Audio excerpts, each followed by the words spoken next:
నమస్కారం. ఘంటారావానికి స్వాగతం. ముందుగా ప్రధానాంశాలు. అమరావతి మునిగిందని దుష్ప్రచారం చేస్తున్నారన్న సీఎం. తప్పుడు ప్రచారం చేస్తే అక్కడే పూడ్చాలని వ్యాఖ్య.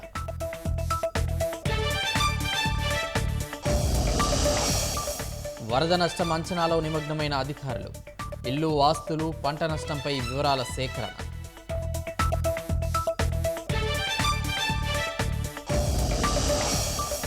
వరద బాధితులకు చిత్ర పరిశ్రమ చేయూత.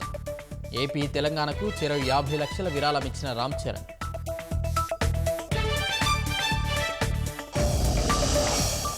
హైకోర్టు బెయిల్ తిరస్కరణతో నందిగం సురేష్ ఇంటికి పోలీసులు. ముందుగానే తప్పించుకుని వెళ్లిపోయిన మాజీ ఎంపీ.